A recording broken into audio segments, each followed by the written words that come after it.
We just got word on what the next episode in the Jake Paul saga is going to be, and it looks like the man's going to be stepping in there with Julio Cesar Chavez Jr., son of the Mexican legend himself. Jake Paul has come a long way from knocking out former NBA stars and retired MMA fighters and all the other things that we've seen this man do throughout the years. And I'm not the first one to say this, okay? The man takes the sport seriously. He goes out there, he trains, he gets after it, he makes these big fights, and he brings buzz to the sport. There's a lot of people who say it's good. Count me in that camp. Okay, at first I wasn't a believer. I've come out, he's taking the sport seriously. He trains, he gets after it. Now, all that being said, Jake Paul will never be a world champion. It's just not going to happen. And that's fine. The vast majority of people aren't. He's going out there, he's doing a whole bunch of things. Julio Cesar Chavez Jr. was a world champion. There's a lot of negative things that we could say about how Julio Cesar Chavez Jr., man, okay? The man went out there and in a lot of ways completely fumbled his career. I think he was a guy who was talented. I think when he was focused and he was getting after it back when he was with Freddie Roach, let's not forget when he was in his absolute best, in my opinion, was his fight when he went out there against Andy Lee. Okay, the man was a destroyer at 160 pounds. He was able to go out there and there was a lot of things that he was able to do. The way that he was able to go out there and beat world-class opposition is something that Jake Paul will never experience. Jake Paul will never go out there and beat world-class opposition because the man's not a world-class fighter. Okay?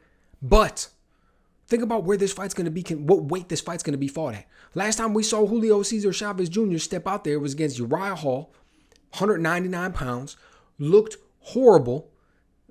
Jake Paul was fighting Mike Tyson, bigger than that. What was he, like 220, 230? So you know this fight's going to be up there. It's going to be far past whatever Chavez's best weight was at. It's going to be far past Chavez's best age. The man's like 39 years old at this point. It's going to be far past when he was at his highest level of discipline. Dude, I remember the HBO specials when the man was walking around in his underwear, pink underwear, middle of the day, eating cereal, doing workouts in the living room instead of taking the fight seriously. That's the type of stuff that he was doing, and he was doing it like 15 years ago or something crazy, okay?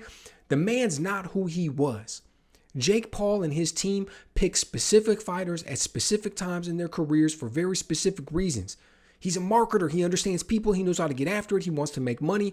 Julio Cesar Chavez Jr. not only is the son of an absolute Mexican legend, but he's a former world title holder. He's a guy who will for sure participate legitimately in the promotion of this fight because he's going to want to say he's going to go out there and he's going to knock Jake Paul out because he's got pride and there's ego involved.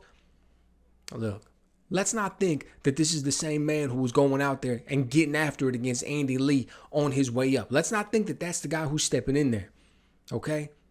Jake Paul's smart in the ones that he picks. So let me know what you guys think. How do you feel about him taking this fight? How do you think Julio Cesar Chavez Jr. is going to look when he goes out there? How do you think Jake Paul is going to look? And what do you think that he's setting this up for? What do you think is going to be next? Are you glad that we're seeing Jake Paul take all these fights?